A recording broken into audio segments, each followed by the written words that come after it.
Hello, welcome to the Grow Your Wealthy Mindset podcast, where it is all about helping amazing physicians just like you create a wealthy life free from burnout and with the financial security to practice medicine on your own terms. I'm your host, Dr. Elisa Chiang. Hello, and welcome back to the Grow Your Wealthy Mindset podcast. It feels like it's been a while since I recorded an episode, since I batched a whole bunch of episodes to last for the time where I was traveling this summer. I recently returned from 2.5 weeks where I went to Croatia, Montenegro, Bosnia and Herzegovina, and Slovenia, followed by working my physician job and then spending July 4th with my sister's family. For me, my passion really is travel. I have loved traveling since I was young, and I often think that I work so I can travel. I think about reaching financial freedom, and I think about how much I would travel if I didn't have to work anymore as a physician for income. And that's part of why I work part-time, is that gives me the ability to travel like I want to now, instead of waiting to the point where I have full financial independence. That being said, most of us do want to have financial independence at some point in our future. For some, it's still a far off goal, and for others, it's something that they just want as soon as possible. We often think of gaining financial independence to be a specific goal that will be accomplished when we reach a specific net worth or value of our investment portfolio, or when we achieve a specific amount of passive cash flow. But when it comes to actually getting to this goal, as people get closer to financial independence, they often push out that goalpost. A feeling of scarcity often comes in. Thoughts of, what if this isn't enough? What if the market crashes? I just need a little bit more cushion. And this is even true with people who may have so much that when you look at how much they have, you're like, oh, there's no way that's not enough. Someone who has a net worth of $10 million or $20 million. It's easy for anyone to think that it's possible to lose what they have or for it to not be enough. Today, I'm going to talk more about the different levels of financial independence. I think of financial independence as more of a journey instead of a destination. Along the way, you get to different points of financial independence as you build your wealth. The first point of financial independence I think about is survival FI. This is when you have enough assets or passive income that you could cover your basic living expenses, but there's no room for luxuries or anything extra. Your mortgage or the rent gets paid. You can buy groceries, but have to forego dining experiences or making any unnecessary purchases. Think back to how much you were spending during college or medical school. While your personal experience may be dramatically different from others, it's likely that you spent a lot less then than you do now. And yet, could you say that that lack of what I'm calling luxury spending caused a significant amount of unhappiness?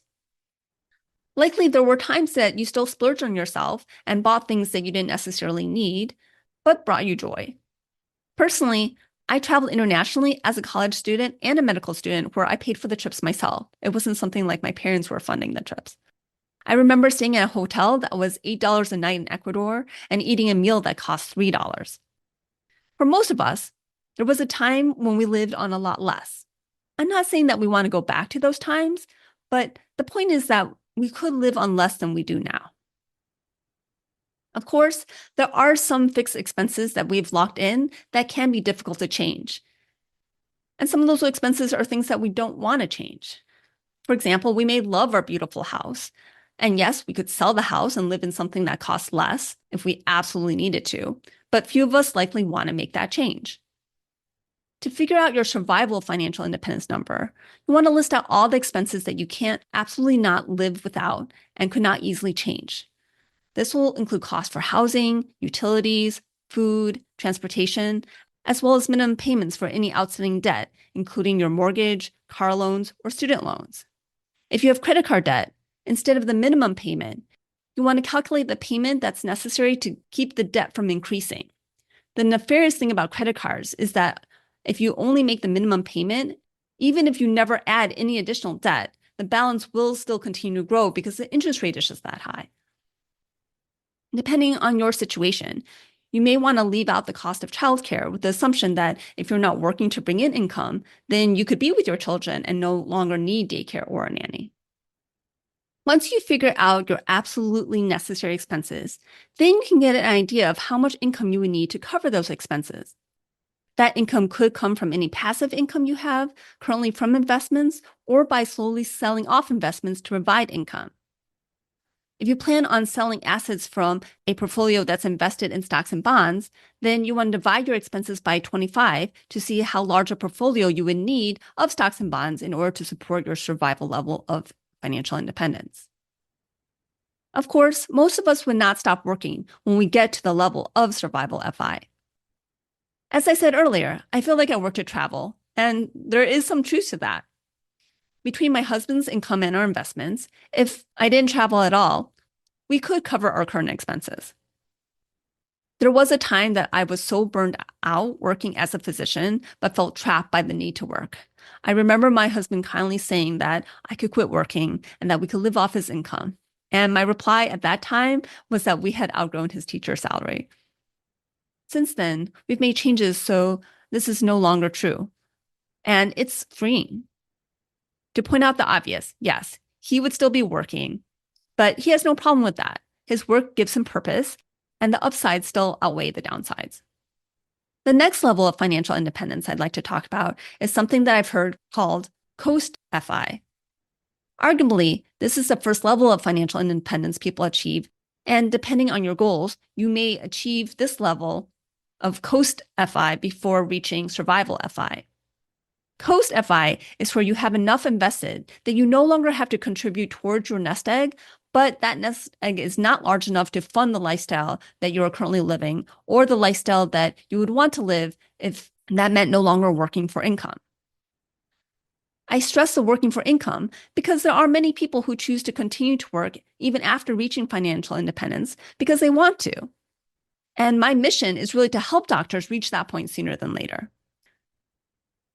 To put it more simply, Coast FI is when the growth of your current investments is enough to fund retirement at the age of, let's say, 65, when you qualify for Medicare and would no longer receive benefits from any disability insurance.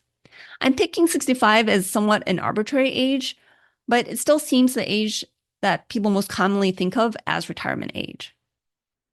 During Coast FI, you're working to pay for your current living expenses, including whatever splurges or luxuries you desire. You don't need to contribute to your portfolio, but at the same time, you aren't able to withdraw from your portfolio in order to allow your investments to continue to grow so that at a future date, your portfolio can fund your current lifestyle or whatever lifestyle you want in your quote retirement years or when you stop working. One caveat is that if you continue to grow your current lifestyle, you'll need to monitor your portfolio's growth to ensure that it can fund whatever lifestyle you desire to have during that retirement. Since we tend to increase our lifestyle over time, it's part of hedonic adaptation. I don't find Coast FI as useful as a specific goal, but it can help people damper their fears about money to know that they already have enough to retire in the future. Even when at Coast FI, my personal view is to continue to invest for a few reasons. The foremost is that I think it's really important to continue to monitor your investments. Yes, with passive index fund investing, you could set it and forget it, and for some people that may be best so they don't sell during downturns. Personally, I define a job as what you do to bring in the income that you need to live. This means that your job in retirement is to manage your investments so that your investments continue to bring you the income that you need to live.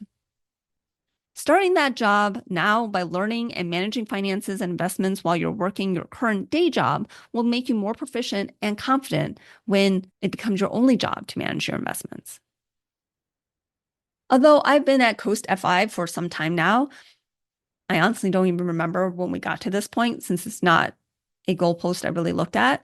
But I do continue to invest more, including in retirement accounts, so that not only do I have more buffer, but I can also get to FI sooner. That being said, I also work part-time as a physician where I'm earning a lot less because I'm not as concerned about putting more money away towards retirement or financial independence. My financial plan when I started learning about finances was to be able to retire from work by the age of 55 years. While I'm easily on track for that, getting to that point sooner is certainly a bonus. Financial freedom comes when your investments and passive income can now cover your current lifestyle, your primary job becomes just to manage these investments. At this point, you no longer need to think about saving per se, but you do want to be wise about what you do with your money and how you manage your money. You'll still want your investment portfolio to continue to grow so that it lasts your lifetime, which hopefully is many decades after you reach financial freedom. This financial freedom or financial independence is what most people think about and sometimes gets mixed in with the words of retirement. But again, even when you reach financial independence or financial freedom, that doesn't mean that you have to retire at all. It could mean that you work less if you continue to enjoy your work, or that you do different kind of work that can still bring in income. The last stage of financial independence is what's been called fat fire. This is when you have enough to spend more than your current lifestyle after you stop working your day job. After all, when you stop working, you'll have more time to pursue different interests and hobbies. Some people may take up pursuits that cost more than what they currently spend during their working years. A lot of traditional financial advice says that you need 70% of your income during retirement. Some of it is that you will no longer need to be contributing money towards your retirement, and that can be 10, 15 to 20% of that 30% decrease. You're also unlikely to need to continue to pay for things like disability insurance or life insurance premiums. Some of your living expenses do go down during retirement, like the cost of commuting to work. However, for most people, the amount they spend in the first few years of their retirement can actually be more than when they're working. If you've been working full-time with 4 weeks of vacation a year, you've been limited on how much you can travel. I know many physicians who love to travel and wish they could travel more. In the early years after they stop working, there's a lot more time available to travel.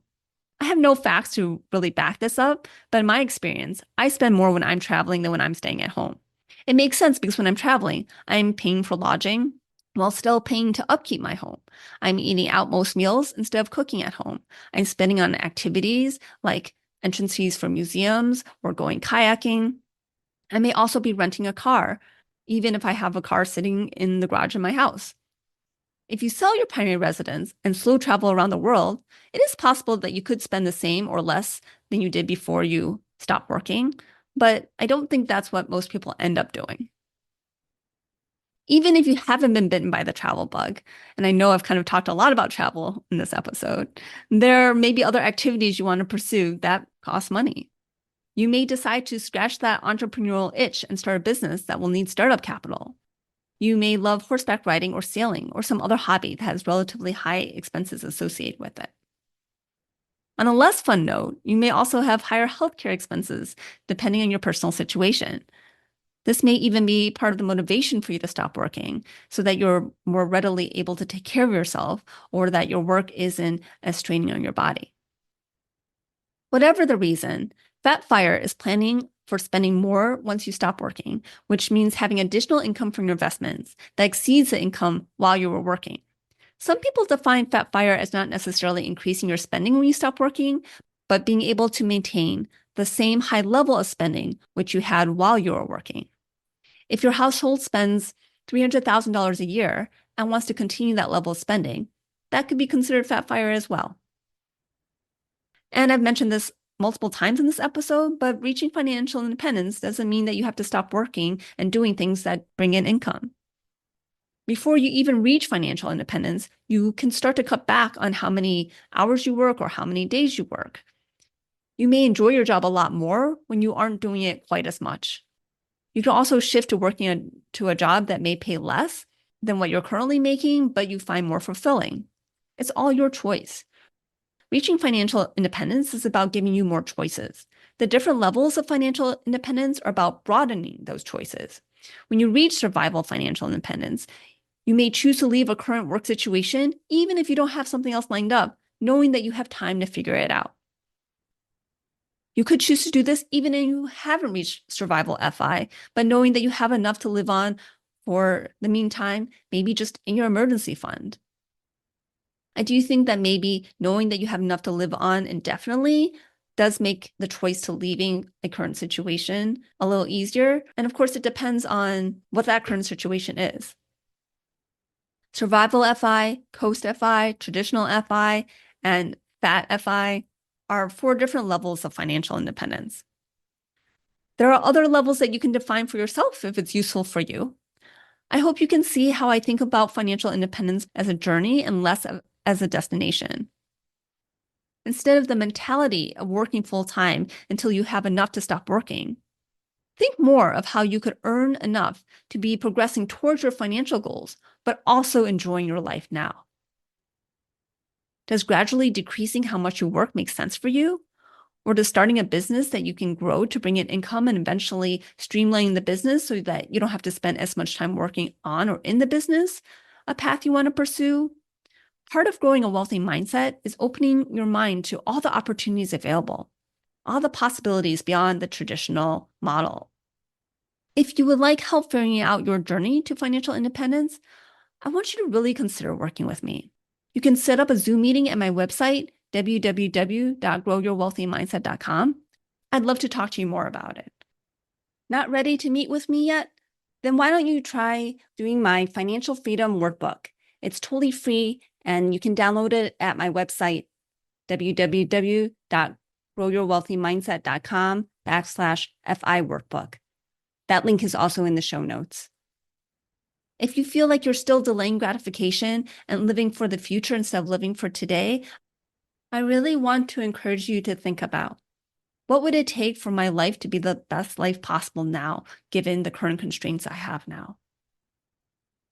After all, tomorrow is promised to no one, and it always hurts to see people who are putting their nose to the grindstone, saying like just a few more years. And then maybe they get to that point and they're finally able to do everything they want to do, and then something happens. They get sick, or it's possible that they die. Don't let that be something that happens to you. Make your life today such that if you had to replay each day on repeat, like in the movie Groundhog's Day, that it's a day that you would want to repeat. Make your life one that you enjoy now. Thank you so much for being a listener to the Grow Your Wealthy Mindset podcast. If you enjoyed this episode, I would love it if you could share it with your friends and colleagues. And now for the disclaimer. I am not a certified financial planner, accountant, or attorney, and nothing I say should be construed as professional investment, tax, or legal advice. This show is primarily for your education and entertainment. I am a physician, but I'm probably not your physician. So if you need any medical advice, please contact your own physician. Thank you.